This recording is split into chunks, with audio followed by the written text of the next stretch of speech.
Muy buenos días a todos, queridos hermanos. El día de hoy estamos con el Dr. Hicks. Vamos a estar tocando un tema muy importante que es respecto al tema de nuestros amigos presbiterianos y cómo es que nosotros deberíamos conversar con ellos con mucho amor cuando nos cuestionan por qué nos llamamos bautistas reformados.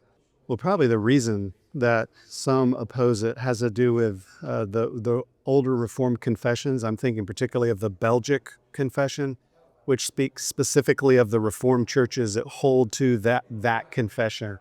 And so Dutch Reformed churches particularly don't like Reformed Baptists using the term.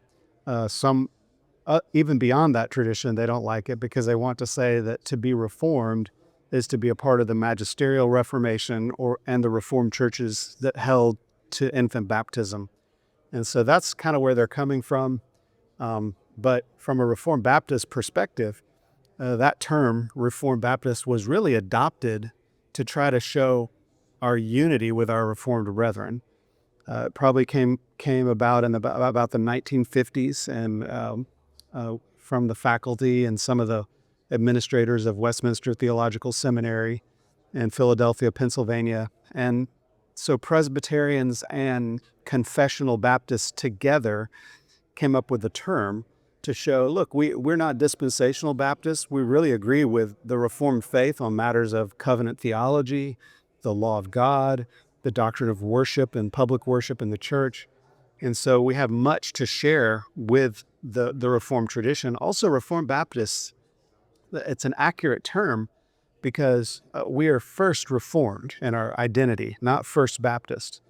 First of all, we're Reformed. That is, we hold to the Reformed theology, the broad Reformed confessional tradition, with the one exception that we believe that we should baptize only believers or only credible professors of faith. And so we think Reformed Baptist is an accurate term. It's a better descriptor than, say, a word like particular Baptist or Calvinistic Baptist. Those words aren't descriptive enough. Those terms don't describe us sufficiently. Rather, the word Reformed Baptist does. And we could actually say, we haven't said this, but we could say that we're really Baptistic Reformed. So because we are really Reformed in our view, but we baptize believers, and we think that's the most consistent Reformed position. And so I think that's how we can respond to them in love and with grace and say we can agree to disagree on this. But I would point this out, that as you look at history, terms often broaden in their usage. So they start off very narrow. So just to give you one example, the word Calvinistic originally probably just referred historically to those who held to the theology of John Calvin in its fullness.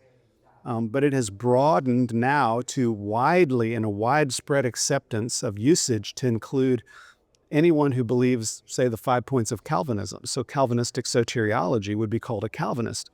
And so this has happened with a term like Calvinism. Even consider the term Reformed. Originally, it was Dutch Reformed, right? That was the Reformed Church.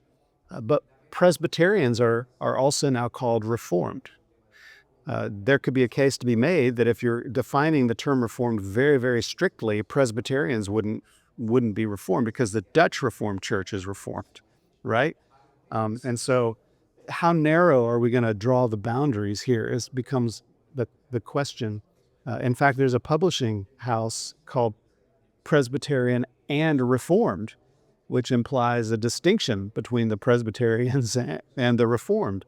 And so we Baptists are just saying, really, we're Reformed too, with the exception that we're Baptists. And we want to be clear about that. We're not just like the Presbyterians. We're not just like the Reformed Church. We want to say we're Reformed, but we're Baptists.